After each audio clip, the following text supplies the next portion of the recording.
جنات تجري من تحتها الأنهار ومساكن طيبة في جنات عدن ذلك الفوز العظيم صدق الله العظيم আসসালামু আলাইকুম। জি আলহামদুলিল্লাহ, ধন্যবাদ আবু হানিফ স্যারকে। ললিত কণ্ঠে ওনার পবিত্র কালামে হাকিম থেকে আমরা তেলাওয়াত শুনছিলাম। অর্থ শুনলে হয়তো আরো ভালো হতো। আমরা আমাদের আজকের আলোচক আব্দুল হান্নান স্যার ইতিমধ্যে যুক্ত হয়েছে। আমাদের চিফ অফ এডমিন জহিরুল স্যারও যুক্ত আছেন। আসসালামু আলাইকুম স্যার, ভালো আছেন?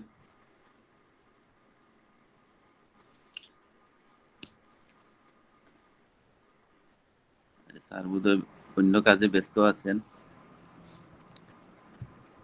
আমরা আব্দুল হান্নান স্যার, আমরা আরো 2-1 মিনিট একটু আলোচনা করি। এইভাবে আজকের আলোচনা তো আমাদের শীতকালীন মেডিসিনের যে কার্যক্রম, যে ওষুধের তালিকা আছে সেখানের মধ্যেই ইতিমধ্যে আলোচনা হচ্ছে। এখন আজকে আমাদের আর্সেনিক অ্যালবাম নিয়ে স্যার বিস্তারিত আলোচনা করবেন ইনশাআল্লাহ। আমরা আশা রাখছি স্যারের জ্ঞান গর্ব বিভিন্ন বিষয় তুলে ধরবেন। তো আমরা শুনবো স্যারের সেই আলোচনা। এ পর্যায়ে জোয়ারদার স্যার কি কোনো কিছু যুক্ত করতে চাচ্ছেন? স্যার কি অনুষ্ঠান শেষে বলছিলেন?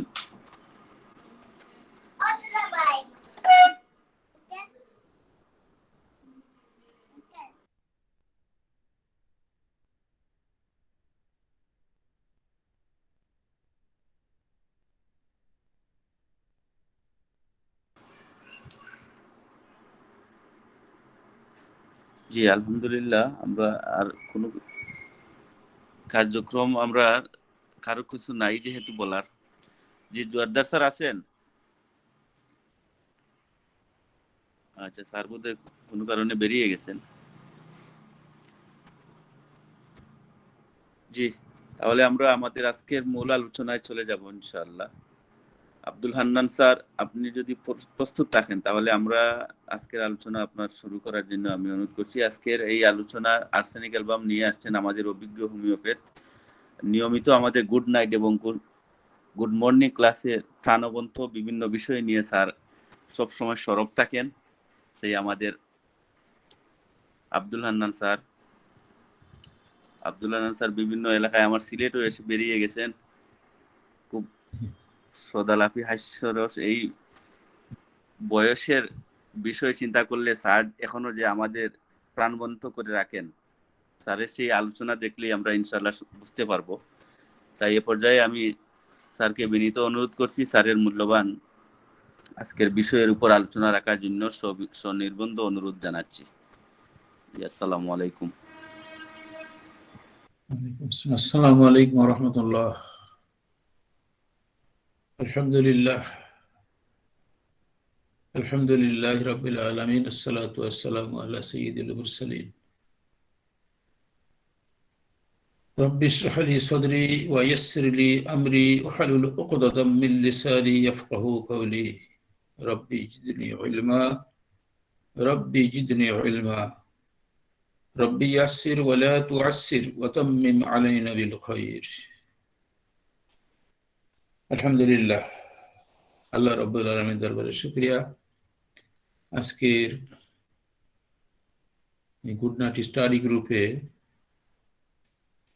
সংযুক্ত হয়েছেন আমাদের শ্রদ্ধেয় ডক্টর জহিরুল ইসলাম স্যার কানাডা, আমাদের যিনি চিফ মডারেটর, সম্মানিত পরিচালক, আমাদের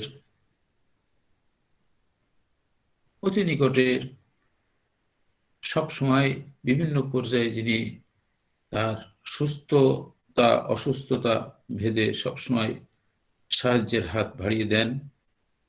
এই সাহায্য আর্থিক না হলেও এটা মানসিক সাহায্য, পরামর্শের সাহায্য। জনাব তালাত মাহমুদ জর্দার সাহেব এবং দেশ বিদেশের অনেক ডাক্তার ভাই বোনেরা আছেন, সকলের প্রতি শ্রদ্ধা রেখে আল্লাহ রব্বুল আলমিনের দরবারে ভরসা রেখে আমরা আজকের এই জার্নিটা আর্সেনিক অ্যালবাম শুরু করতে যাচ্ছি। মূলত এই আলোচনাগুলো করেছেন আমাদের শ্রদ্ধেয় ডাক্তাররা, যারা স্বনামধন্য ডাক্তার। আজকের আলোচনা ছিল আমাদের শ্রদ্ধেয় ডক্টর সিরাজুল ইসলাম স্যারের। সেই আর্সেনিক অ্যালবামের আলোচনা আমরা শুনেছি, আপনারা শুনেছেন। মহসিনুজ্জামান স্যারের কাছে আলোচনা শুনেছি, আপনারা শুনেছেন। তারপরে মামুন স্যার আলোচনা করেছেন, বিশ্বনাথ বাবু আলোচনা করেছেন, এরকম অনেক ডাক্তাররাই আলোচনা করেছেন। তো মূলত অনেক মেডিকা ইতিমধ্যে আমাদের সে হ্যানিম্যানের সময় থেকে শুরু করে পরবর্তীতে যত হোমিও জগতের নক্ষত্র আছেন সকলেই কিন্তু এই মেডিকার এই মহাসমুদ্র নিয়ে তারা এগিয়ে চলেছেন। এবং সকলেই কিন্তু একটা দ্রব্য থেকে দ্রব্য, যেটা আমরা খনিজ দ্রব্য হোক, আর সেটা রোগজ হোক, আর উদ্ভিজ্জ হোক, আর প্রাণীজ হোক, ফ্রম এনি সোর্স থেকেই হোক না কেন, যে কোনো উৎস থেকে ওষুধ হোক না কেন, তাদের পরীক্ষায় যে ফলাফলটা একই পাওয়া গেছে। তো ক্লিনিক্যালি ভাবে অনেক চিকিৎসক আছেন যারা নাকি এই চিকিৎসা ক্ষেত্রে, রোগী ক্ষেত্রে প্রয়োগ করে এই ওষুধের ফলাফল পেয়েছেন।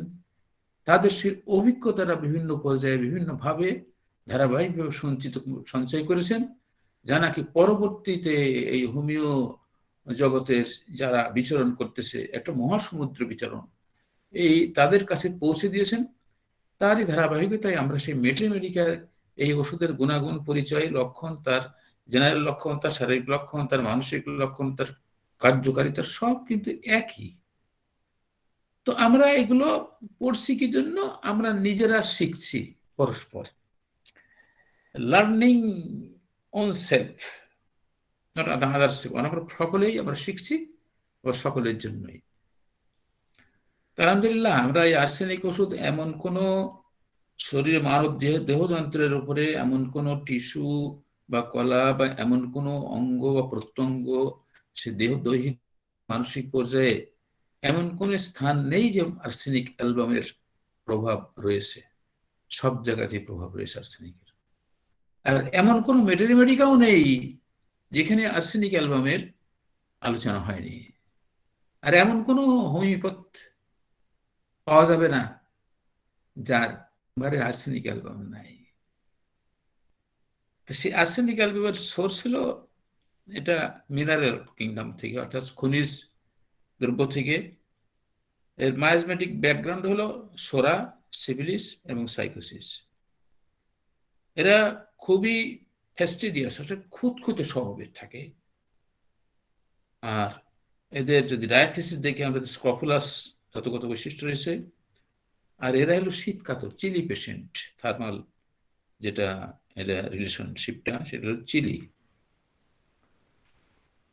তো আর্সেনিক অ্যালবামের প্রথম দিকে আমরা যেটা দেখতে পাই সেটা হলো এটা কিন্তু খুব গভীর ক্রিয়া ঔষধ।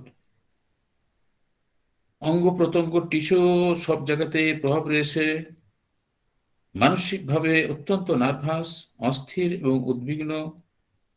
শ্লেষ্মা ঝিল্লির উপর প্রভাব রয়েছে, এদের অ্যাক্রিড হয়। কোনো ডিসচার্জ, শ্লেষ্মা ঝিল্লি সহ কোনো যে কোনো ডিসচার্জ হলে সেটা অ্যাক্রিড, পাতলা এবং স্ক্যাটি বা পরোজা, যেটাকে আমরা বলি যে জ্বালাকর এবং হেজে যাওয়ার মতো অবস্থা। আর লালাও হয়, ঘাম আসে। আর রক্তের ভিতরে, ব্লাডের এখানে একটা ডিসম্যানেজমেন্ট আছে। এর কারণে মারাত্মক ধরনের রক্ত স্বল্পতা দেখা যায়। গুরুতর সেপটিক অবস্থায় সৃষ্টি হয়, রক্তক্ষরণ হয়, বিশেষ করে রক্তক্ষরণ যেটা সেটা কালো হয়, এবং দুর্বলতা এর সাথেই সাথে থাকে। দুর্বলতা খুব দ্রুতই হয়। আর মৃত্যু ভয়ের সাথে সাথে রয়েছে। আমরা আর্সেনিক অ্যালবামকে চিনতে হলে প্রথমেই দেখবো তার মানসিক অবস্থাটা, সে সবসময় ভীতি বিহ্বল এবং মৃত্যু ভয় রয়েছে। তো মৃত্যু ভয় কিন্তু আরো অনেক ওষুধে আছে এবং অস্থির প্রকৃতির। মৃত্যু ভয় যেমন অ্যাকুনাইটির মৃত্যু ভয় রয়েছে, অ্যাকুনাইটির মৃত্যু ভয়টা হলো দৈহিক পর্যায়ের, ছটফট ছটফট করে। বাট আর্সেনিকের মৃত্যু ভয়টা হলো মানসিক পর্যায়ে, সে অস্থির, কিন্তু মানসিকভাবে অস্থির, কিন্তু দৈহিকভাবে সে মুভমেন্ট করতে পারে না, চায় না। এই জন্য যে দৈহিকভাবে যখনই সে মানে তার শরীরের মুভমেন্ট করতে যায় বা নড়াচড়া করতে যায়, স্থান ত্যাগ করতে চায়, তখনই তার মনে হবে যেন হৃৎপিণ্ডের আমার বন্ধ হয়ে যাবে। এই ভয়ে সে সবসময় ভীত থাকে। আমরা পড়ছি আর কি পরস্পর একটু জানাশোনার জন্য। তো এটা আমরা আগে জেনেছি, আর্সেনিক অ্যালবাম এটা যেমন খনিজ দ্রব্য, এরা যেমন নাকি খনিজ পদার্থ, এরা শক্ত কিন্তু এবং সাদা। এরা শক্ত, যেমন শক্ত কিন্তু সহজে ভেঙে যায়। ঠিক দ্রব্য দিয়ে হোক, আর কোনো প্ল্যান্ট কিংডম থেকে হোক বা অ্যানিম্যাল কিংডম তো হোক, সেই অ্যানিম্যাল কিংবা প্ল্যান্ট কিংবা সোর্স অফ মিনারেল তাদের যেটা যেটা আমরা ফিজিক্যাল প্রপার্টি দেখি, এটা যদি দেখি আমরা, তাহলে তার গুণাগুণই কিন্তু ঔষধের ভিতরে ফুটে উঠবে। যেমন আমরা যদি পালসিডালাকে দেখি, সে খুব হেলে দুলে সে তার গাছটা নড়তে থাকে, তার নরম স্বভাবের, গাছের প্রকৃতি যেমন ঔষধগত চরিত্র তাই, রোগী ক্ষেত্রে সেটাই দেখায়। তেমনি আর্সেনিক রোগী, আর্সেনিক এই খনিজ পদার্থটা শক্ত কিন্তু সহজেই ভেঙে যায়, বাড়ি দিলে সহজেই চূর্ণ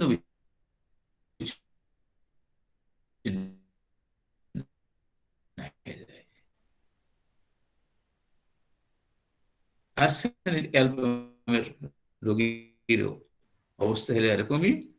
তো এটা হলো কিন্তু মারাত্মক নানা প্রকার চর্মরোগে, স্নায়ু রোগে, কলেরা প্রভৃতি মারাত্মক ধরনের রোগে এটি ব্যবহৃত হয়ে আসছে। আর অ্যালোপ্যাথিতে এটা ফ্লাওয়ার সলিউশন হিসাবে এর বহুল ব্যবহার হতো এবং এর ভয়াবহ কুফলের জন্য পরবর্তীকালে এটা তারা পরিত্যক্ত হয়েছিল। আমাদের হোমিওপ্যাথির যিনি পথিকৃত স্যার স্যামুয়েল হ্যানিম্যান এটি নিজেই এটা প্রুভ করেছেন, পরীক্ষা করেছেন, এবং এই বিষাক্ত এই জিনিসটাকে তিনি আবার প্রাণদায়ী ঔষধ রূপে পরিণত করেছেন। আমরা সকলেই এখানে যারা চিকিৎসক আছি আমরা জানি যে হোমিওপ্যাথি ঔষধ যা থেকে তৈরি হোক না কেন, তার শক্তিকৃত করবার জন্য একটা প্রসেস রয়েছে, একটা পদ্ধতি রয়েছে। এখানে তার মূল গুণ তো থাকে, মূল বস্তু থাকে না, কিন্তু তার ভিতরে যে সুপ্ত ল্যাটেন্ট যে তার গুণাবলী রয়েছে সেটাই কিন্তু শক্তিভাবে ফুটে ওঠে। এর প্রকৃতিগত ভাবে দেখা যাচ্ছে প্রাচীন কাল থেকে ব্যবহার হয়েছে, আবার এর অপব্যবহার ফলে অনেক সময় কুফলও এটা মানব দেহে প্রকাশ পেয়েছে। এতে অত্যন্ত প্রদাহ, উত্তেজনা, ইরিটেশন বা উত্তেজনা থাকে, অস্থিরতা, উৎকণ্ঠা, জ্বালাকর ব্যথা, যন্ত্রণা, জল পিপাসা, কোষ কলার ক্ষয়, রক্তহীনতা, রক্ত স্বল্পতা, আমরা রক্তহীনতা না, আবার রক্ত স্বল্পতা বললে ভালো হয়, অবসাদ ও দুর্বলতা সৃষ্টি করে। মোহাম্মদ কেন্ট বলেন, আর্সেনিক অ্যালবাম মানুষকে সামগ্রিকভাবে প্রভাবিত করে, তার সমস্ত দৈহিক ও মানসিক ক্রিয়াকাণ্ডে বিশৃঙ্খলা করে। মানুষের মনোযোগ একটা জগৎ, যে মনোজগৎ আমরা প্রত্যেকেই কিন্তু আমরা অনুভব করি যে আমাদের মনের একটা জগৎ আছে। আমরা কেউ বা আনন্দে কেঁদে ফেলি, কেউ বা দুঃখের সময়ও হাসি, কেউ বা নিজের প্রতি, নিজের কাজের প্রতি ঘৃণাবোধ করি, নিজের প্রতি নিজের অনুশোচনা বোধ করি, কেউ বা অন্যের উপকার করতে ভালোবাসি, কেউ বা অন্যের ক্ষতি করতে ভালোবাসি। এই বিভিন্ন চরিত্রের যখন এই মানুষের ভিতরে যেটা পাওয়া যায়, সেই চরিত্রগুলো হইল আমাদের মানসিক বিকৃতির একটা বহিঃপ্রকাশ। সেজন্যই আমাদের হোমিওপ্যাথদের মূল উদ্দেশ্য হলো not only physically but we will cure physically, mentally both। আমরা শারীরিকভাবে, মানসিকভাবে আমাদের যে স্তর আছে, এবং রোগী যখনই আমরা দেখব, সে রোগী ক্ষেত্রে আমরা দেখব যে এই রোগীটা কোন স্তরের। এই জন্য প্রত্যেক হোমিওপ্যাথকেই অবশ্যই মনোবিজ্ঞানী হতে হবে। এটা তাদেরকে রোগীর সাইকোলজি যদি না বোঝা যায়, তাহলে অবশ্যই রোগীর দেহ মনের সমন্বয় যদি না ঘটানো যায়, এবং প্রকৃতিতে কোন জিনিসের প্রতি তার সংবেদনশীলতা রয়েছে সেটা যদি আমরা বুঝতে না পারি, তাহলে কিন্তু আমরা মূল আরোগ্য করতে পারবো না। এই জন্য আমাদের মূল উদ্দেশ্যই হবে not only diseases but the patient. This is the main theory of homeopathy. আমরা এই পথ ধরে অগ্রসর হব ইনশাআল্লাহ। এদের মধ্যে আমরা জানি যে আর্সেনিক, এদের মধ্যে দুর্বলতা এবং অবসাদ সবসময় রয়েছে, এবং এদের পরিচয় কত লক্ষণ আছে, যেমন উৎকণ্ঠা, ভয়, অস্থিরতা, দুর্বলতা, এবং সর্বক্ষেত্রে জ্বালা থাকবে এবং ব্যথা থাকবে। জল পিপাসা থাকে, বিশ্রী দুর্গন্ধ থাকে, যেটাকে বলা হয় ক্যাডাভার্টিক অডর, এগুলো থাকে। প্রসঙ্গত উল্লেখ করা যায় যে আর্সেনিক অনেক সময় ঘোড়ার সাথে তুলনা করা যায়। আপনারা কি শুনতে পাচ্ছেন? Please response please. শুনতে পাচ্ছেন আমার কথা?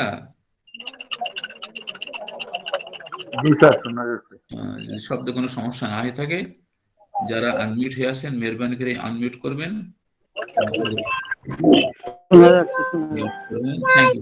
Thank you.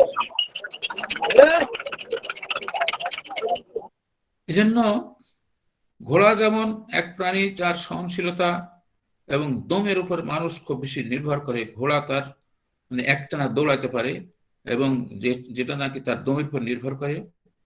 এই জন্য দীর্ঘকাল ধরে একটানা কোনো কাজ করার যে দৈহিক ও মানসিক অবসাদ হয়, তার প্রতিকারার্থে আর্সেনিক মূল্যবান ওষুধ রূপে ব্যবহৃত হয়। মানুষেরও এরকম ধরনের অবস্থার ভিতরে আর্সেনিক সেখানে খুব কার্যকর। এতে মাংসপেশি, শ্বাসযন্ত্র সতেজ হয়। আর্সেনিকের রোগীর ঘোড়ার মতো মানসিকতা এই জন্য বলা হচ্ছে যে ঘোড়া অত্যন্ত নার্ভাস প্রাণী, আবার সবসময় অস্থিরভাবে পদচারণা করে, সর্বদা ভয়ে ভীত থাকে। ঘোড়ার গাত্রত্বক মসৃণ এবং চুলগুলি খুব চকচক করে। শৌখিন খাদ্যদ্রব্যের সঙ্গে আর্সেনিক যারা খায়, গাত্রত্বক এরকমই হয়। আমরা প্রকৃতিতে আমাদের খাদ্য উপাদানের ভিতরে জল বা পানি একটা বিশেষ উপাদান। এই পানিতেও কিন্তু একটা নির্দিষ্ট মাত্রায় আর্সেনিক রয়েছে, যেটার পরিমাণগত ভাবে যদি বেশি হয়, তাহলে তার একটা বিষক্রিয়া আমাদের দেহের উপরে, আমাদের শরীরের উপরে, আমাদের ত্বকের উপরে, আমাদের মনের উপরে প্রভাব পড়ে। তেমনি এর পরিমিত মাত্রায় আমাদের শরীরকে আরো সুন্দর বা মনকে আরো ভালো রাখে। আবার যাদের গায়ের ত্বক দেখা যাচ্ছে শুষ্ক, অস্বাস্থ্যকর, আঁশ ওঠে, তাদের ক্ষেত্রেও নির্দেশক একটি ইন্ডিকেটর রিমেডি হলো আর্সেনিক। ঘোড়া যেমন নিরামিষ ভোজী, এই জন্য নিরামিষ ভোজীদের ক্ষেত্রে আর্সেনিক ভালো কাজ করে, যেমন আমিষ ভোজীদের ক্ষেত্রে নাক্স ভূমিকা ভালো কাজ করে। অতিরিক্ত সবজি বা তরমুজ বা অন্যান্য রসালো ফল ভক্ষণের কুফলের প্রতিকারার্থে আর্সেনিক ভালো কাজ করে। আমরা জানি যে কোনো ঠান্ডা দ্রব্য কিংবা কোনো পচা কোনো মাংস কিংবা এই রসালো ফল খেয়ে বা তরমুজ খেয়ে, কোনো বরফ খেয়ে, ফ্রিজজাত কোনো জিনিস খেয়ে যদি অসুস্থ হয়, তাহলে সেক্ষেত্রে আর্সেনিক একটা ভালো রেমেডি। এই জন্য সকল প্রকার গুরুতর অবস্থায় যেখানে স্বাস্থ্যহানি, প্রাণ সংশয়ের আশঙ্কা আছে, সেখানে আর্সেনিকের কথা অবশ্যই আমাদের চিন্তা করতে হবে। যেমন মাদক দ্রব্য গ্রহণ বা কোনো প্রকার বিষক্রিয় কীটপতঙ্গের দংশন, বিষাক্ত ক্ষত থেকে সংক্রমণ, তামাকজাত দ্রব্য গ্রহণ, পচা বাসি খাদ্য গ্রহণ, রসালো ফল ভক্ষণ, জলাভূমির শাকসবজি গ্রহণের দরুন মারাত্মক অবস্থা ঘটলে আর্সেনিকের অবস্থা আমরা কথা চিন্তা করতে পারি। সর্বক্ষেত্রেই আরো যে সমস্ত লক্ষণ আমাদের আসবে সেই সবগুলো সমস্ত লক্ষণ নিতে হবে। একটা এই জন্য আমাদের যখন আমরা ওষুধ পড়বো, ওষুধের আংশিক নয় যে তার মাথায় কি কাজ করছে, তার হাতে কি কাজ করছে, তার চোখে কি কাজ করছে, এটা নয়, টোটালটা দেখতে হবে। এবং যখন মেডিসিন যখন পড়বো তখন এরকম পড়বো, আবার যখন প্রয়োগ ক্ষেত্রে রোগীর ক্ষেত্রে লক্ষণ নেব তখন এটা টোটালি নেব। তাহলেই কিন্তু একটা ওষুধের সাথে, একটা রেমেডির সাথে আর রোগীর চরিত্রের সাথে একটা সমন্বয় ঘটন সম্ভব হবে।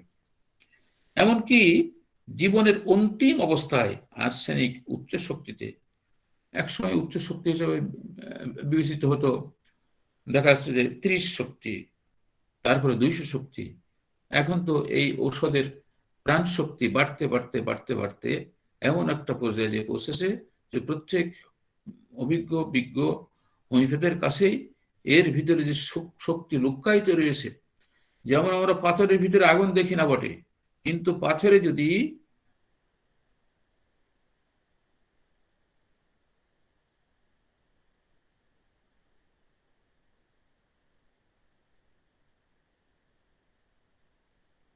হোমিওপ্যাথের কাছে এই জ্ঞানটা রয়েছে যে প্রত্যেক বস্তুর ভিতরে যে অন্তর্নিহিত গুণ আছে, সেটা আমরা যে প্রক্রিয়ায় হোমিওপ্যাথিক ওষুধ প্রস্তুত হয় সেই প্রক্রিয়ায় হোমিওপ্যাথির সেই দ্রব্য গুণটা শক্তি রূপে প্রকাশ পায়। সেটাই আমরা রোগীর ক্ষেত্রে আমরা রোগীর সাথে লক্ষণ মিলিয়ে তখন আশ্চর্যজনক কাজ, ম্যাজিকের মতো কাজ আমরা উপলব্ধি করতে পারি। এমনকি রোগীরাও বুঝতে পারেন যে প্রকৃতপক্ষে আমরা যে ওষুধ দিই তারাতে অনেক রোগী আছে, আমি প্রাসঙ্গিকভাবে অপ্রাসঙ্গিকভাবে বিভিন্ন কথা আনতেছি, অনেক রোগী আছে তারা একটা রোগের কথা বলে যে আমার এইটা হয়েছে, ডাক্তার সাহেব আপনি এটা দেখেন, কিন্তু তার কাছ থেকে আমাদের কথাটা বাইর করে নিতে হবে, এটা আর কি কি আছে বলতে চাইবে না। দেখবেন তখন মনের কথাটা খুলতে চাবে। একজন রোগী কিন্তু একজন ডাক্তারকে বন্ধু হিসাবে গ্রহণ করে। যে কথাটা কোনো মহিলা তার স্বামীর কাছে বলতে চাইবে না, কিন্তু একজন বিশ্বস্ত হিসেবে চিকিৎসকের কাছে তো বলবেই। এবং সেখানেই এই হোমিওপ্যাথ ডাক্তারের তার গোপনীয়তা রক্ষা করা এবং তার আশ্বস্ত করা, অথবা সেখানে ঔষধ নির্বাচনের ক্ষেত্রে তিনি তার বিচক্ষণতার পরিচয় দেবেন। যদি এখানে শরীরে যদি ওজন কমে, ওয়েট লস হয়, তাহলে সেখানেও আমরা আর্সেনিককে স্মরণ করতে পারি। এখন যদিও ম্যালেরিয়া জ্বরের প্রভাব এখন দেখা যায় না, কিন্তু এমন একটা সময় ছিল সারা পৃথিবীতে ম্যালেরিয়া, কলেরা, যেমন এসেটে কলেরা, যেটা ভারতবর্ষ কিংবা সারা বিশ্বে 1800 সালের দিকে আক্রমণ হয়েছিল। গোটা বিশ্বে একটা মোড়ক সৃষ্টি হয়েছিল। যেমন আমাদের গোটা বিশ্বকেই নাড়া দিয়ে গেল করোনা ভাইরাস, এখনো তার প্রভাব আমরা টের পাচ্ছি। একসময় কলেরা, ম্যালেরিয়া এগুলো কিন্তু মানুষের ভিতরে এমনভাবে প্রভাব বিস্তার করেছিল, গোটা মানব কুল যেন ধ্বংসের প্রায় প্রান্তে পৌঁছে গিয়েছিল, আতঙ্কিত হয়েছিল মানুষ। যুগে যুগে এরকম ভাবে মূলত স্রষ্টার থেকে এই দান যে কিছু মানুষ এই মানুষের এই ব্যাধি বা মানুষের এই আতঙ্ক, ভীতি বা রোগ থেকে মুক্তি দেওয়ার জন্যই কিন্তু আবির্ভাব হয়েছেন। তারা যুগে যুগে এর প্রতিকার বাইর করেছেন এবং মানবকুল এই রোগ ব্যাধির সাথে সংগ্রাম করেই চলতেছে। আমরা যারা এখন বর্তমান বেঁচে আছি এবং সামনের দিকে প্রজন্ম আসবে না কেন, তাদেরকে এই সমস্ত প্রতিকূলতা নিয়েই চলতে হবে। আর প্রতিকার যখনই কোনো রকম প্রতিকূলতা আসবে, তার অনুকূল পরিস্থিতি আসবার জন্য কিন্তু কোনো একটা পরিবেশ পাওয়া যাবে ইনশাআল্লাহ। তো যাই হোক, আর্সেনিকের কথা তো অনেক কথা আমরা এখানে আমরা দেখছি। আমাদের সদ্য ডাক্তার আসলাম আলদার স্যার আছেন, ওনার ভান্ডারেতে প্রচুর জমা রয়েছে, আমরা শুনি। তো যাই হোক, আমরা ওই জানা জিনিসগুলোই আমরা পরস্পর একটু লেনদেন করতেছি, আমরা কিভাবে এটা নিজেদের ভিতরে আত্মস্থ করা যায়। তো আর্সেনিকের সকল স্রাবেই কিন্তু একটা জ্বালা থাকে।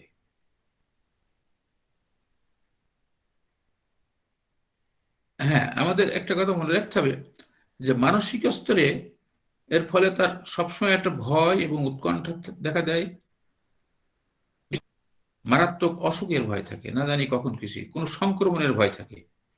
এই অবস্থা আর কাটিয়ে উঠতে পারবে না বলেই সে তার ভয়, যে না আমি এ থেকে আর আমি নিষ্কৃতি পাবো না বা আরোগ্য হব না, এই ভয় তাকে তাড়িয়ে নিয়ে বেড়াই। তাড়িয়ে নিয়ে বেড়াইবে কি, সে মানসিক ভাবে তাকে অস্থির করে দেবে, যার কারণে সে একা থাকতে চায় কিন্তু একা থাকতে পারে না, সে শুতে চায় কিন্তু শুতে পারে না।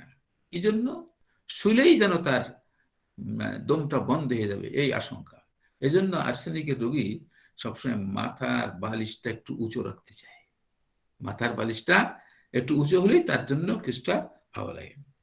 সে স্থির থাকতে পারে না, অনবরত এক স্থান থেকে অন্য স্থানে পদচারণা করে, আর এই কখনো হাঁটাহাঁটি করে, কখনো বসে, কখনো শুয়েও কিন্তু বিছানায় এপাশ ওপাশ করে, গলা মুখ শুকিয়ে যায়, বারবার একটু একটু করে জল খায়, অসম্ভব দুর্বলতা বোধ করে, নিরাপত্তা বোধের অভাবে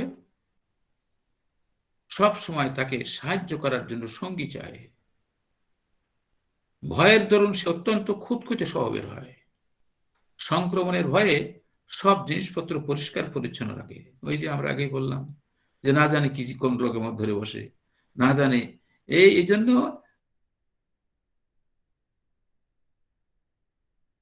নিয়ে মানুষ আতঙ্কিত। তখন এই যে মৃত্যু ভয়টা মানুষকে তাড়িয়ে নিয়ে বেড়াচ্ছিল মানসিক ভাবে, এইটার পরে লক্ষ্য রেখে কিন্তু অনেক হোমিওপ্যাথ এই আর্সেনিকটাকে ব্যবহার করেছেন এবং অনেক ভালো ফলও পেয়েছেন আমাদের জানা মতে। তো এই জন্য আর্সেনের ভিতরে সবসময় সে কোনো অযাচিত ভাবে কোনো আতঙ্কিত থাকে সবসময়, যে না জানি কোন রোগে আমাকে আক্রমণ করে, এই ভয়ে সে সবসময় তটস্থ থাকে এবং খুঁতখুঁতে স্বভাবের হয় সে, মানে নাকটা উঁচু করে চলে, কোনো পরিবেশ দিকে তাকালে, এমনকি শরীরের দিকে তাকালে, সেজন্য তার স্বভাবের ভিতরে সবসময় একটা পরিষ্কার পরিচ্ছন্নতা তার ভিতরে থাকে। কেমন, যে সেই ঘরে যে ঘরে সে বাস করে সেই ঘরের দেয়ালটাও সুন্দর, সে যদি মশারি টাঙ্গায় মশারিটার চারটি কোনায় যেন সমান থাকতে হবে, তারপরে দেয়ালে কোনো পরিষ্কার একটা মাকড়সার জাল পর্যন্ত তার ঘরে থাকতে পারবে না, মেঝের উপরে একটা কাঠি থাকতে পারবে না, অর্থাৎ তার যে খুঁতখুঁতে স্বভাব, এবং সে পরিষ্কার চলে, অর্থাৎ যে ধোপদুরস্ত বাবু, ধোপদুরস্ত পোশাক পরিচ্ছদে সবসময় পরিচ্ছন্ন। আমাদের জহির স্যার আছেন, আমরা ওনাকে যেটা দেখি উনি খুব পরিচ্ছন্ন মানুষ। তো যাই হোক, এরকম আমাদের ভিতরে অনেকে আছি, আমরা আছি যে খুঁতখুঁতে স্বভাবের।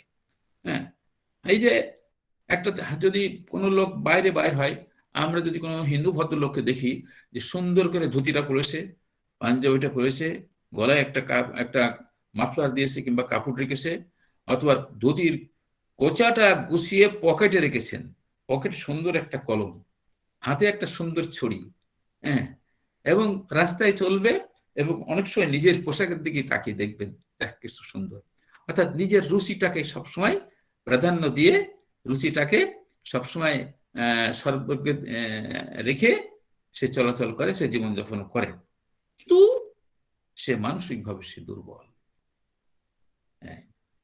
তো এর মধ্যে আমরা দেখব যে যখন মাথায় কোনো জ্বালা করে তখন বারবার জল দিয়ে ধুই।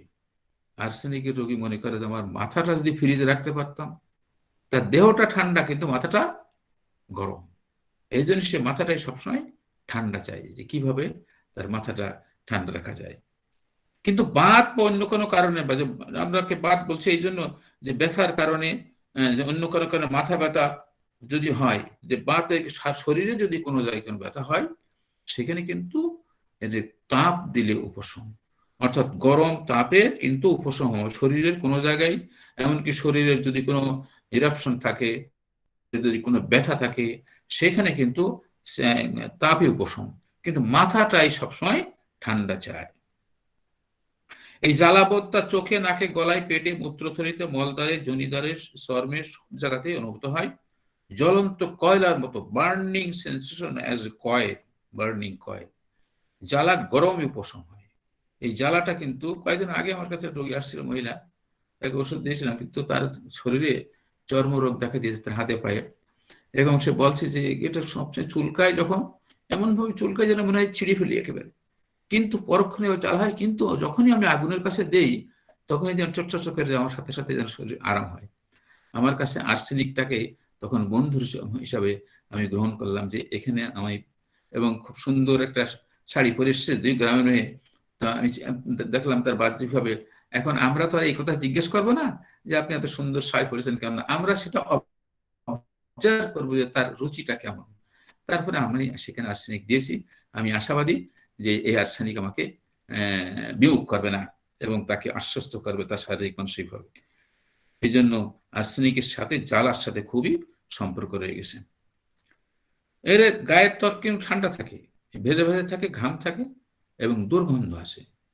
হ্যাঁ, তো জ্বালার সঙ্গে তীব্র পিপাসাও থাকে। এই পিপাসার সাথে একটি সম্পর্ক আমরা আর্সেনিক কথাটা বলি। আর্সেনিক অনেক পিপাসা থাকে, কিন্তু ঘন ঘন অল্প অল্প করে পানি খায়, অল্প অল্প জল পান করে। আবার কোনো কোনো সময় দেখা যায় যে এই অল্প অল্প পানি পান করার পরেই সে তার বমি বমি ভাব হয়, কোনো কোনো সময় বমি করেও ফেলে।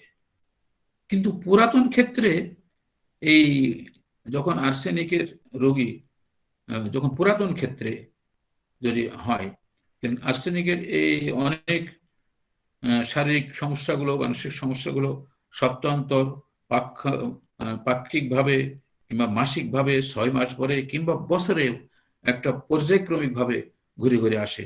এমত অবস্থায় যদি দেখি যে প্রতি বছরেই তার এই ধরনের লক্ষণ প্রকাশ পায়, সেক্ষেত্রে কিন্তু এই পানি পান করার পরপরই বমি হবে এটা কিন্তু সবসময় নয়। কিন্তু এর একটা বিশেষ বৈশিষ্ট্যই তার ঠোঁট, মুখ, গলা শুষ্ক থাকে, কিন্তু সত্ত্বেও অল্প অল্প করে পানি পান করে, যদি তার সাথে তার স্টমাকের সমস্যা থাকে এবং সাথে সাথে সে বমি বমি ভাব করে, এমনকি বমিও করে ফেলে। তো এগুলো হলো আর্সেনিকের বৈশিষ্ট্য। তো আর আমরা তো আগে জেনেছি যে মানসিকভাবে সে সবসময় সে আশঙ্কা পরায়ণ, যেটাকে রুব্রিকের ভাষায় বলা যায় অ্যাংজাইটি, নাউসিয়া, উইট। ছোটখাটো ব্যাপারেও খুঁতখুঁতে মনোভাব, যেমন কনসাসনেস অ্যাবাউট ট্রাইফেলস, তারপর ভয় ও মৃত্যু এবং চোর ডাকাতের ভয় থাকে, fear of death and robbers of. অঙ্গভঙ্গি করে শীত অবস্থায়, বিশেষ করে গেস্টার মেক চিল ডিউরিং। তারপর দুঃখকামিতা, বিষাদ মনোভাব একা থাকলে বৃদ্ধি পায়, সাধারণত sadness, depression, alone when aggravation. এসবগুলো থেকে আমরা আর্সেনিকের পরিচয় পাই তার মানসিকভাবে। তো আর্সেনিকের অনেক লক্ষণে রয়ে গেছে। বিশেষ করে আমরা যদি দৈহিক পর্যায়ে দেখি, তার মন, স্নায়ু, শ্লেষ্মাগ্রন্থি, অস্থিগ্রন্থি, লিম্ফ গ্ল্যান্ড, রক্ত, ফুসফুস, লিভার, পাকস্থলী, চর্ম, সব জায়গাতেই এর ক্রিয়াক্ষেত্র রয়ে গেছে। মানসিক অবস্থাটা দেখলে আমরা যতই আর্সেনিকের মানসিক অবস্থার সাথে পরিচিত হয়, তখন আমরা এরা কিন্তু খুব স্বার্থপর, এবং তাদের ভিতরে মাইজারি বলে একটা তার কৃপণতার ভাব রয়েছে। তারা অর্থ সঞ্চয় করতে চায়, এবং এই অর্থ সঞ্চয়টা এমন ভাবে করতে চায় যে প্রচুর অর্থ সম্পদ, সবকিছুই এদের মনে করবে যে এটা আমাদের মানসিক সাপোর্ট। তার কাছে অনেক অর্থ থাকবে, তার মনের স্বস্তি থাকবে, নিরাপত্তা, আগামী দিনের উজ্জ্বল ভবিষ্যৎ, এজন্য এই সঞ্চয় প্রবৃত্তি তার। এখন যদি আমরা এই ইন্স্যুরেন্স পলিসির কথা ভাবতে পারি, আমরা যদি জিজ্ঞেস করি যে আপনি কি এরকম ধরনের, তার সে যে এরকম মাইজার বা কৃপণ বখিল করে, যদি আমরা তার সঞ্চয় আমরা যদি কৌশলে জানতে পারি, তিনি কোন ইন্স্যুরেন্সের সাথে জড়িত আছেন কিনা, আপনার আয়ের উৎস কি ইত্যাদি যদি আমরা হাস্যস্থলে তাকে জানতে পারি, তাহলে আমরা দেখব কি সেখানে যে সে অন্তত বিভিন্ন ইন্স্যুরেন্সের সাথে, পলিসির সাথে আছে। তার উদ্দেশ্য হলো অর্থ সঞ্চয় করা, এবং অর্থ সঞ্চয় করার সাথে সাথে সে কিন্তু খুব কৃপণ, সে ব্যয় করতে চাবে না। বন্ধুদের কাছ থেকে আপ্যায়ন গ্রহণ করবে, বাট আপ্যায়ন করবার তার কোনো ইচ্ছা থাকে না। মেহমান আসলেও বাহ্যিকভাবে মেহমানদারি করবে বটে, কিন্তু মনের দিক থেকে সে খুঁতখুঁতে থাকবে যে আমার এতগুলো পয়সা না জানি ব্যয় হয়ে গেল। আবার আমাদের ফসফরাস যদি আমরা দেখি, ফসফরাসের রোগী কিন্তু খরচ করে, কিন্তু আর্সেনিক জমা রাখতে চাই। আমরা লাইকোপোডিকক দেখবো, সেখানে সেও কিন্তু কৃপণ, এমন কৃপণ ব্যয়ের ভাবে, মানে ব্যয় নির্বাহের জন্য কিংবা সাংসারিক ব্যয়ভারের জন্য, হ্রাস পাওয়ার জন্য বিয়েও করতে চায় না। এরকম ধরনের অনেক রকমের কৃপণতার লক্ষণ আমরা মানুষের ভিতরে পাই। তো এদের আনন্দ প্রকাশ, জীবনের মূল্যবোধ, দৃষ্টিভঙ্গি, মানসিক সম্পর্ক সবকিছুই নিয়ন্ত্রিত বা restricted, desire more than she needs. অর্থাৎ আপনি যদি তার পারফেকশনিজম খোঁজেন, তাহলে আমরা দেখতে পাবো কি যে কনসিয়াস অ্যাবাউট ট্রাভেল, অর্থাৎ হ্যাঁ এটার কারণে এরা টিপটপ থাকেন, নিট, বারবারই কথাগুলো ঘুরে ঘুরে আসবে যে নিট অ্যান্ড ক্লিন থাকা পছন্দ করে। এদের বাড়ি ঘর রুচিপূর্ণ থাকে, সুসজ্জিত থাকে, কিভাবে সাজালে আরো সুন্দর হয়, জুতোটা চকচকে হবে, খুঁতখুঁতে হবে, কারণ এরা কাজ সম্পদে কোনো ত্রুটি করে না। হ্যাঁ, বাড়িতে যদি কোনো অনুষ্ঠান হয় তো সেখানে ঘুরে ঘুরে বারবার দেখবে। আমরা সব দিকতেই এই মানসিক চরিত্রগুলোই দেখব এবং এগুলোর সাথে আমরা পরিচিত হব। তো এখানে আমরা দেখব যে আর্সেনিক এই খুঁতখুঁতে স্বভাবের রাজা। এই খুঁতখুঁতে স্বভাবের মানুষের ইট মে হি অর শি, যারাই হোক না কেন, মহিলাদের ভিতরে দেখা যায় তার সুচিবায়ুগ্রস্তা, এমনকি রাস্তা দিয়ে হাঁটতেও তারা সামনে জল ছিটি ছিটি চলে, এমন অবস্থা। হ্যাঁ, নাকে কাপড় দিয়ে চলে। তো এদের এই জন্য আর্সেনিক একটা এখানে সর্বোচ্চ একটা ঔষধ। আমরা ইগনেশিয়া, তারপর নেট্রামকার, সালিসিয়া, স্ট্যাপিসিক্রিয়া, থুজাকেও পাবো এখানে বটে, কিন্তু আর্সেনিক একটা উল্লেখযোগ্য স্থান দখল করে আছে।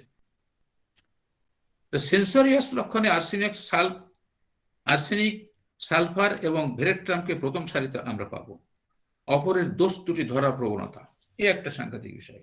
অর্থাৎ অন্যের দোষ ত্রুটি ধরার ব্যাপারে সে খুব পারঙ্গম। অন্যের ত্রুটি ধরার ব্যাপারে আর্সেনিক সবসময় এরকম ভাবে সে প্রস্তুত। সমালোচনা করে সে, তো আবার কোনো সময় ঝগড়াটেও হয়, অর্থাৎ তার মতের সাথে যদি মিল না হয় তাহলে সে এরকম ঝগড়া প্রবণ হয়। তবে এদের হাতের লেখা ছোট, গোছানো এবং সুন্দর হয়, কারণ তার মনটা সবসময় এরকম ধরনেরই যে সৌন্দর্যের সে পূজারী। বেশি বেশি খাবে, স্বাস্থ্যের ব্যাপারে খুঁতখুঁতে, পরিচ্ছন্নতার ব্যাপারে খুঁতখুঁতে, থুজার মতো কিছুটা সুচিবায়ুগ্রস্ত।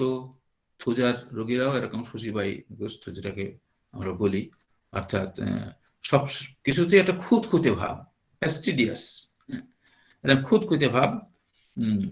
তো অ্যাকোনাইটের যেমন মৃত্যু ভয় আছে, কিন্তু মৃত্যুটা ভয় তো আমরা আগে জানলাম যে তার হলো যে দৈহিক পর্যায়ে সে ছটফট করবে।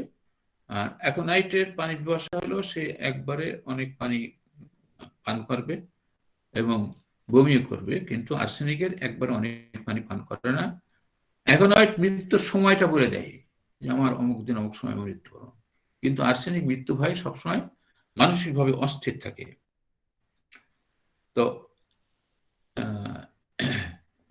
আর্সেনিকের এদের মধ্যে আরেকটা কথা আছে যে সে নিজে বাঁচতে চায়, অপরের কথা চিন্তা করলেও হবে। দেখা যাচ্ছে আর্সেনিকের রোগীরা যদি তার সাহায্যকারী কেউ হয়, তাহলে সেই সাহায্যকারী ব্যক্তিটিও যদি কোনো কারণে বিপদগ্রস্ত হন, তাহলে তার কারণেও কিন্তু আর্সেনিক রোগী সে সবসময় উদ্বিগ্ন থাকবে।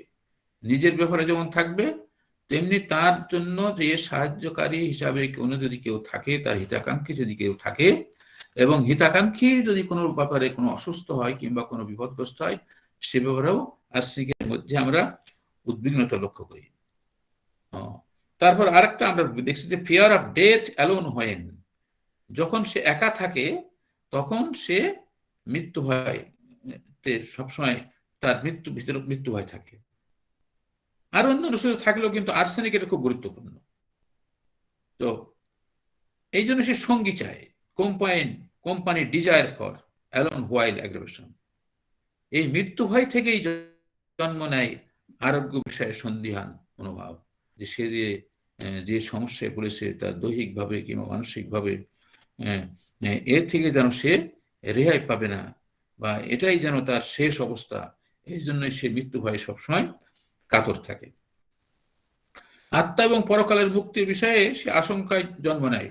এদের ভিতরে ধর্মভাব আছে, ধর্মভীরতা আছে, আরো অনেক ঔষধেই আছে, যেমন শরীরনামে আছে, আমাদের লাইকোপোডিয়ামে আছে, আমাদের সালফারের মধ্যে আছে, বিকৃতি কিছু ধর্মে আছে যে সালফারের এমন দার্শনিক যে তার ভিতরে সে এমন অবস্থা সৃষ্টি করে যে সে তার কাছে যেন দৈববাণী কিছু আসছে, তার কাছে যেন ওই আসছে, এরকম ধরনের সে ধর্ম। তেমনি ভাবে শরীরের ভিতরেও দেখা যাচ্ছে তার এত সে খুব সুন্দরভাবে এবাদতবন্দি করার পরেও তার ভিতরে এই ভয়টা সবসময় থাকে যে না, আমার দ্বারা ওই কিছুই হলো না, আমার জন্য নিষ্কান্ত নয়। এই জন্য এই আর্সেনিকের ভিতরেও কিন্তু এই ধরনের একটা তার ভয় কাজ করে, যে আত্মা বা পরকালের মুক্তির বিষয়ে সে আশঙ্কায় জন্ম নেয়। ইংরেজিতে এই লক্ষণগুলো হচ্ছে কি, ডাউটফুল রিকভারি অফ, অর্থাৎ সে যেন আরোগ্য লাভ করবে এ বিষয়ে সে সন্দেহ করা, সোল ওয়েলফেয়ার অফ, এবং তার আত্মার যেন নিষ্কৃত নাই। এখানে অন্যান্য ভয় সুস্পষ্টভাবে কাজ করে, যেমন fear of cancer, fear poison being, অর্থাৎ ক্যান্সারের ভয় আছে, কেউ যেন তাকে সে যেন বিষাক্রান্ত হবে বা বিষ দেবে। ফিয়ার পিপল অফ, মানুষের ভয়, এমনকি ভূতের ভয়ও সেখানে রয়েছে। একজন রোগীর মধ্যে যদি নিজের অসামর্থ্য হয়ে যাওয়ার ভয় ঢুকে যায়, তবে আর্সেনিক তার উপকার করবে, যা আমার দ্বারা কিছু হবে না। অবশ্যই সেখানে আর্সেনিককে যে আমরা অন্যান্য লক্ষণের সাথে মিলে রোগীর ক্ষেত্রে প্রয়োগ করতে পারি যথাযথ শক্তিতে, এবং যদি তার লাইফ স্টাইলের ব্যাপারে আমরা আমাদের ম্যানেজমেন্ট দিতে পারি, ইনশাআল্লাহ arsenic will cure her or him undoubtedly. একজন রোগীর মধ্যে যদি নিজের অসমর্থতা আমরা দেখলাম যে তার ভিতরে যদি মনে হয় যে তার ভিতরে তার যেটাকে আত্মপ্রত্যয়ের অভাব সালিসিতেও আমরা দেখি, যদি এরকম হয় তো সেখানেও দেখা যাচ্ছে আমাদের আর্সেনিক সেখানে রোগীর ক্ষেত্রে বন্ধু হিসেবে কাজ করবে। তো সব সময় একটা ভাব থাকে তার, কি হবে তাহলে কি হবে, এটা হলে কি হবে, এই প্রশ্ন তাকে সবসময়। তো আমরা আর্সেনিকের আরো অনেক লক্ষণে আমরা দেখতে পারি, আমরা কয়েকটা আমরা দেখি যে তার মানসিক লক্ষণে ভিতরেও আরো আসে।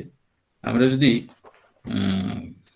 সার সংক্ষেপ একটা করবো ইনশাআল্লাহ, সময় আমাদের যাক, আমরা যদি আরো দেখি, আমরা দেখি যে সংক্ষেপে আর্সেনিকের যে কথাগুলো বিভিন্ন গুণীজন যারা এনেছেন আর্সেনিকের ব্যাপারে সংক্ষেপে, যে তাদের ভিতরে নিদারুণ যন্ত্রণা অস্থিরতা থাকবে, বারবারই কথাগুলো আসবে।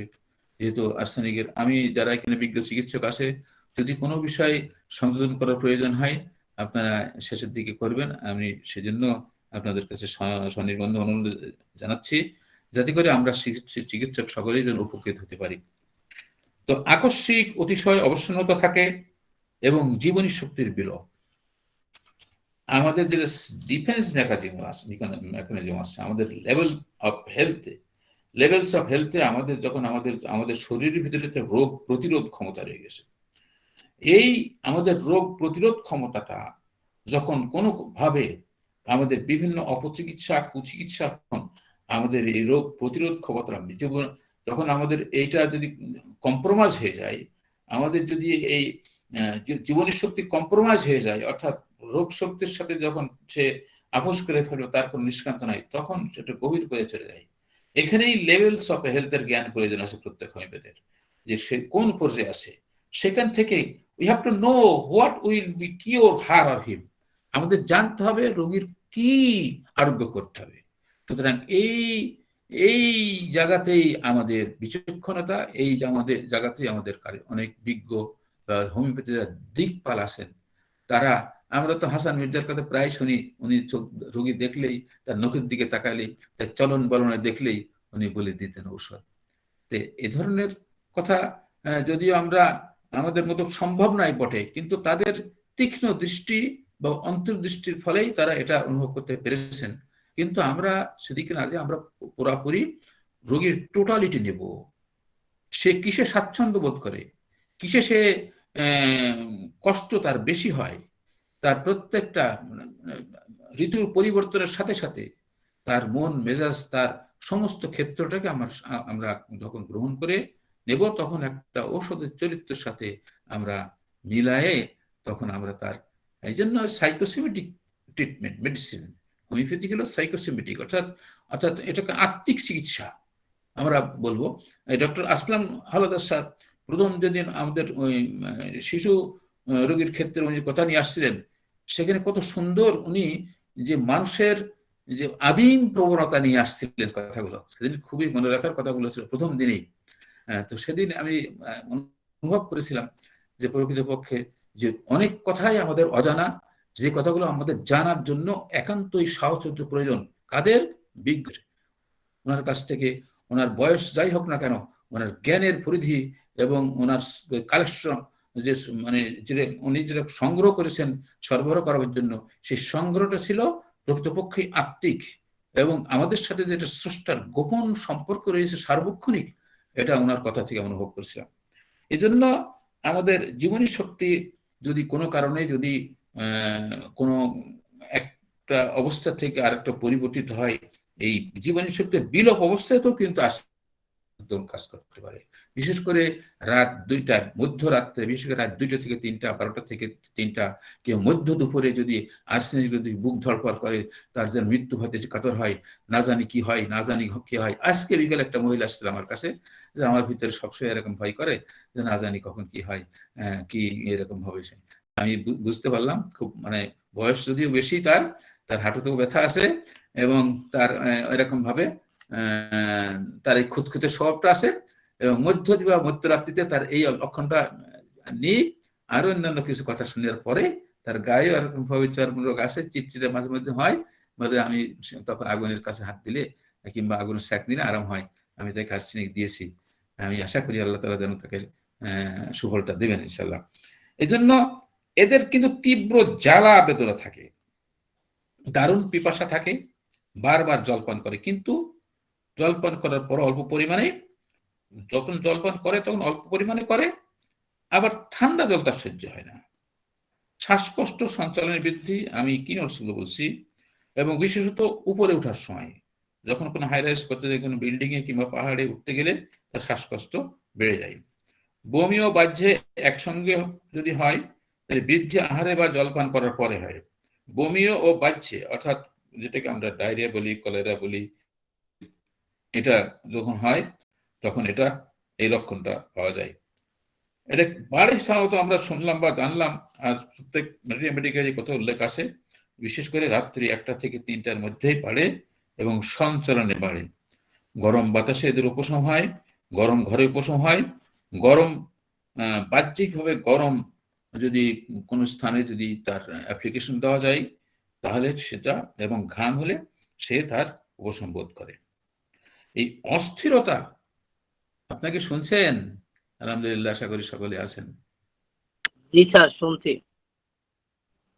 শুনছি মানে কি স্যার, মনোযোগ দিয়ে শুনতেছি, অধীর আগ্রহে শুনছি sir. Thank you sir, thank you. আমরাও যে পারি বুড়ো মানুষ দেখিয়ে দিল। Sir, it's scary. This credit is for it. I am presenting for our Zairul sir. আমরাও যে পারি দেখিয়ে দিলাম স্যার। তো আসলে দেখছি স্যার সেরকম সময়ের সাথে আমরা মিলিয়ে যাই। তো এর মধ্যে এই অস্থিরতা, আর্সেনিকের মধ্যে যত এত অস্থিরতা কিন্তু আমরা আর অন্য কোনো ভিতরে পাই না। আর্সেনিক আমাদের এত বড় একটা, আমাদের ম্যাথমেটিক্যাল সাগরে আমাদের এই আর্সেনিক যে কত বড় বন্ধু, তা প্রত্যেক হোমিওপ্যাথির কাছে এটা অবশ্যই পরীক্ষিত। তো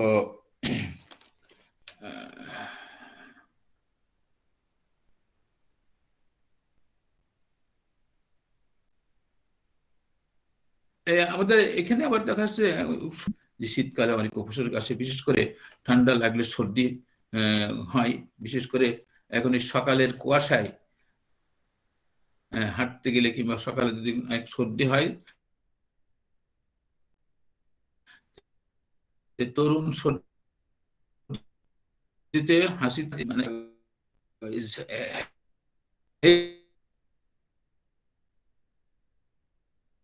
এই যে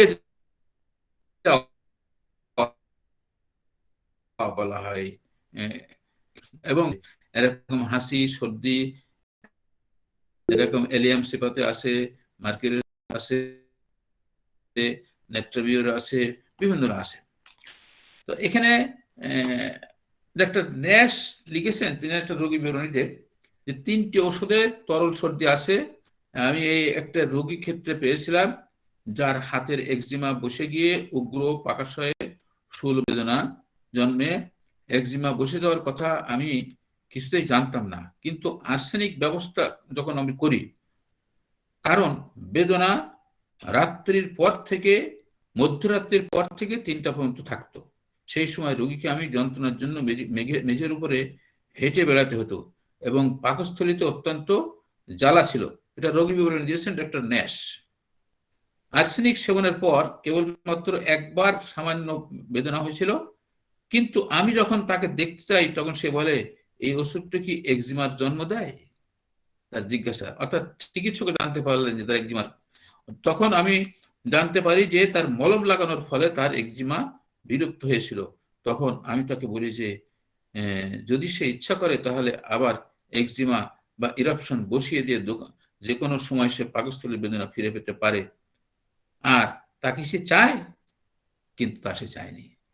এই জন্য এখানেই হলো হোমিওপ্যাথদের কারিশমা, যে প্রকৃত কোনো যদি যে অবলুপ্ত হয়ে থাকে শরীরের, যদি আমাদের যে ফিজিক্যাল লেভেলে যদি কোনো জিনিস, যদি দাঁত একজিমা কিংবা কোনো এর ধরনের জাতীয় জানে ইরাপশন যার সাথে আমরা সম্পৃক্ত রয়েছে, যদি কোনো কারণে যদি সাপ্রেসড হয়, তাহলে অবশ্যই সেটা আমাদের আস্তে আস্তে আমাদের মানসিক স্তরে, আবেগিক স্তরে, এমনকি মানসিক বিকৃতি দিতে পারে।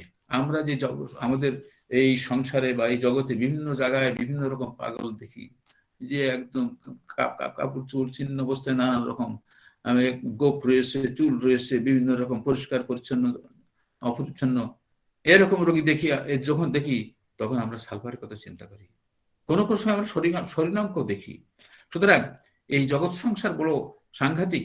আজকের সংসার মানুষের ভিতরে যে পশুর আচরণগুলো, পশু মানুষের আচরণ দেখে এখন মানুষকে ভয় পাচ্ছে, যে পশুরাও তো আমাদের আচরণ থেকে লজ্জা পেত। তো এই জন্য আমরা প্রকৃতপক্ষে আর্সেনিক শুধু নয়, প্রত্যেকটি ঔষধ চরিত্র যখন আমরা জানবো, আমাদের রিমেডিগুলো যখন জানবো, তখন তার আদ্য প্রান্ত আমরা জানার চেষ্টা করবো। আরো বা অনেক কিছুই আর্সেনিক সম্পর্কে স্যারেদের কাছে জানা রয়েছে।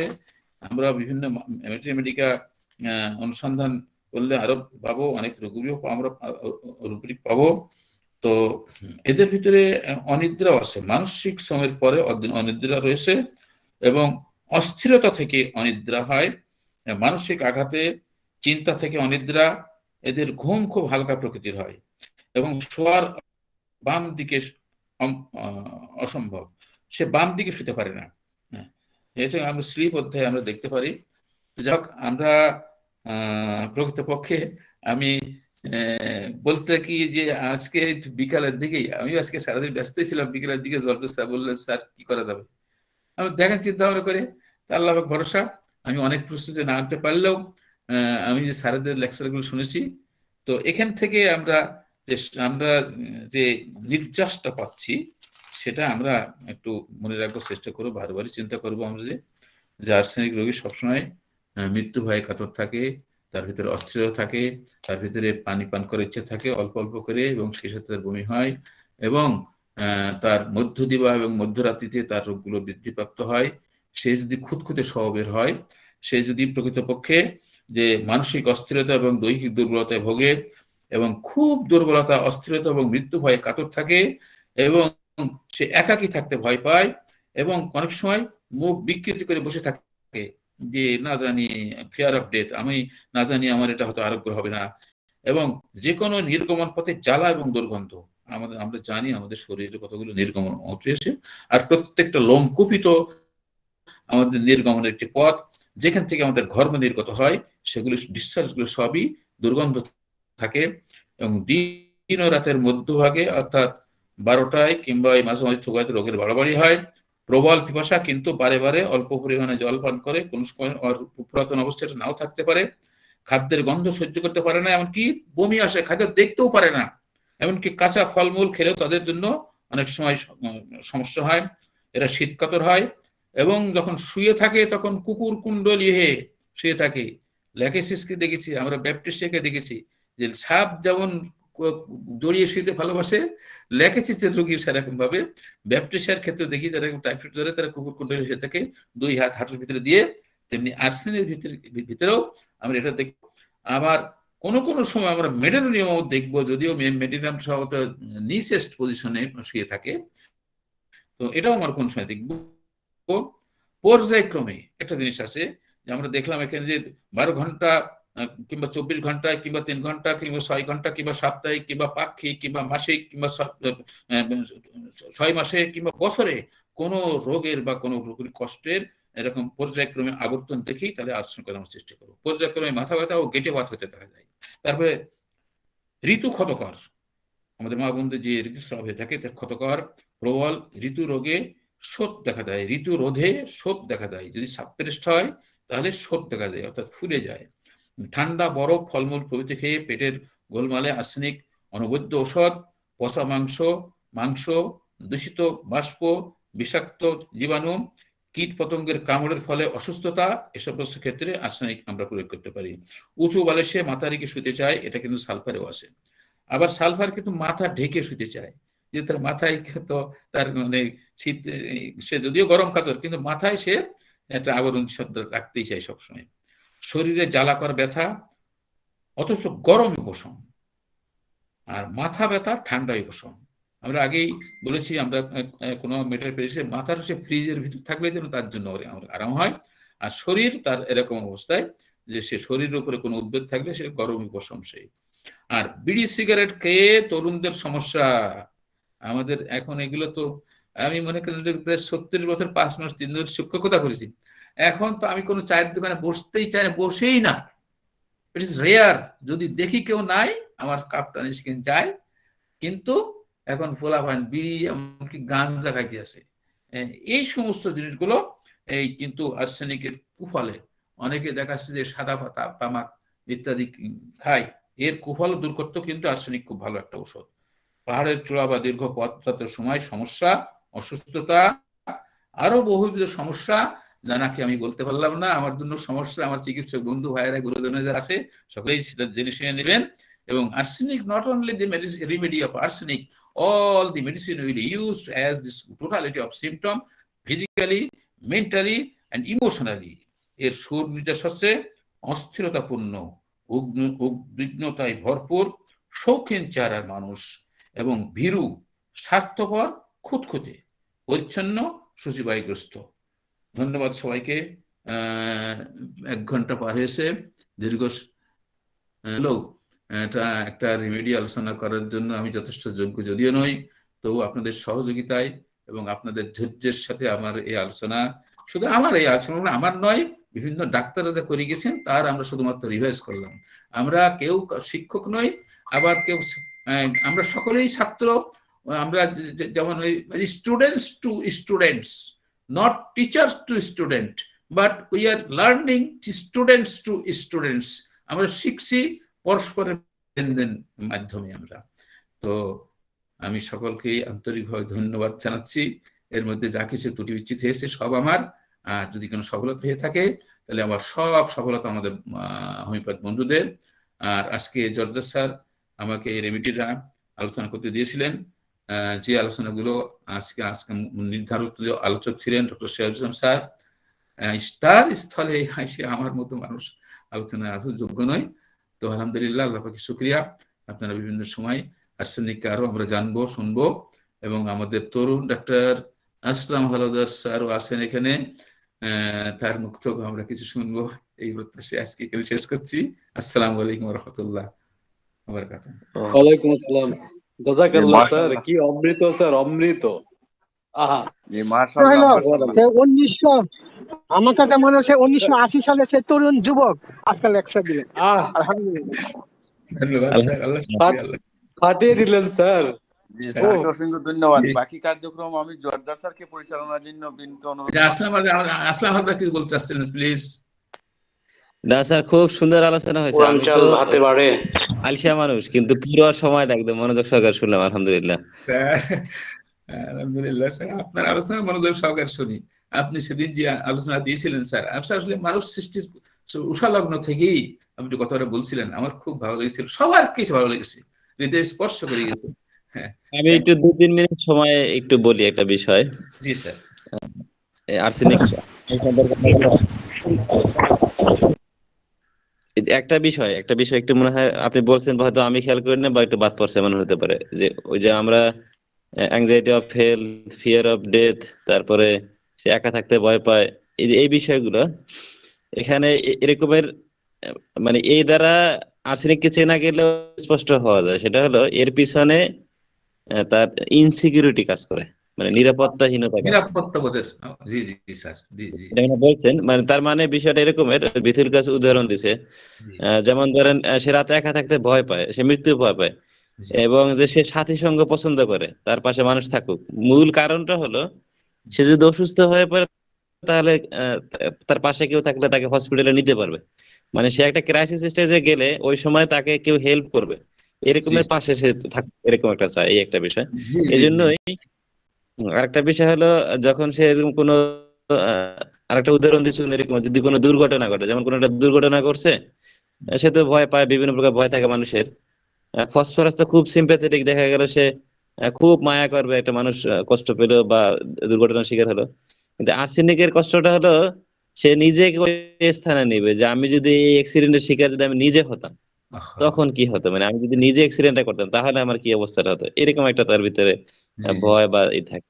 জি। Thank you sir. আর এই যে সেলফিশনেসটা মূলত ইনসিকিউরিটি প্লাস তার বিভিন্ন অ্যাংজাইটি, ভবিষ্যতে কি হবে, তাই সে অসুস্থ হলে বা তার স্বামী মারা গেলে কিভাবে সে চলবে, এই জিনিসগুলো থেকে তার সেলফিশনেসটা আসে। সে ওই যে টাকা পয়সা জমাতে থাকে, তখন তার সেলফিশ আচরণটা আসে। জি, ঠিক আছে, জি, আপনারা আলোচনা করেন। Thank you. ঠিক আছে, আসসালামু আলাইকুম। জি, ধন্যবাদ হান্নান স্যার, করার জন্য। হান্নান স্যার কোত্থেকে পড়ালেন স্যার, একটু বলেন স্যার। আমি তো আমার সামনে অনেকগুলো বই হাত দিতে পারিনি, বরিক রয়েছে, তারপরে আমাকে স্যার আপনি বলবেন না স্যার, আমি বলবো স্যার। আমি এক্সট্রিমলি সরি। এই আপনার লেকচার শেষে আমি একটু কথা বলবো বলে বারবার চেষ্টা করছে, যে এর ভিতরে 4-5টা ফোন, দুর্ভাগ্য। আসসালামু আলাইকুম। আসলাম স্যার। স্যার আগামীকাল আপনার লেকচারের জন্য আমরা অপেক্ষায় আছি ইনশাআল্লাহ। আপনি আজকে যত বেশি ঘুমাবেন আমাদের তত উপকার হবে আগামীকাল। এর জন্য দোয়া করি। জি স্যার। তবে স্যার আমরা সিরাজ স্যারের জন্য একটু দোয়া করব। আপনি ইচ্ছা করলে অবশ্যই থাকতে পারেন। সিরাজ স্যার একটু শারীরিকভাবে অসুস্থ, আমরা দোয়া করবো প্লিজ। সংক্ষেপে বলি স্যার, জি স্যার। আমরা জানি যে স্যার মূলত ছন্দ 2 প্রকার, একটা গদ্য ছন্দ, একটা পদ্য ছন্দ। আবার ছন্দ 3 প্রকার: স্বরবৃত্ত, অক্ষরবৃত্ত, মাত্রাবৃত্ত। আবার আছে পয়ের আছে, অনেক আছে, তারপরে এই যে অন্তমিল থাকে থাকে না। তো আজকে আব্দুল হান্নান স্যারের বক্তব্য থেকে বোঝা যাচ্ছে যে আসলে গদ্য ছন্দের যে একটা অবস্থা আছে, রবীন্দ্রনাথ যেটা বলে গেছেন, আপনার আজকের উপস্থাপনাটা গদ্যময় হয়েছে এবং গদ্য ছন্দে রচিত হয়েছে। এজন্য গ্রুপের সবার পক্ষ থেকে ধন্যবাদ sir. Thank you very much. খুব সংক্ষেপে এটা বললাম। স্যার জি আপনাদের স্যার। এই ধন্যবাদটা আমি আমার সমস্ত উজাড় করে দিয়ে গ্রুপের প্রতি উৎসর্গ করলাম। আমি এই গ্রুপের প্রতি এতখানি দুর্বল, আমি জানি না, আপনি আমাকে রূপ ঠিক করবেন। আমি খুব দুর্বল এই গ্রুপের প্রতি, প্রত্যেকের সদের প্রতি। আই ফিল যে আমরা যেন অঙ্গ প্রত্যঙ্গ হয়ে গেছি। এই যে আমাদের বাকিবুল্লাহ স্যার, মুরব্বী স্যার, ওনার আবুল কাসেম স্যার আছেন, তারপরে আরো বিশ্বনাথ বাবু আছেন, এরা যখন আপনারা যখন আসেন, আমাদের জহির স্যার তো আসেনি, আমার মনে হয় যে এদের সাথে যেন আমি কতখানি জড়িয়ে গেছি। আমার অনেক জরুরি কোনো কাজ থাকলে আমি এটাকে মনে করি যে অনেকখানি, এই জন্য আমি আমার গ্রুপকে উৎসর্গ করলাম। গ্রুপের উত্তরোত্তর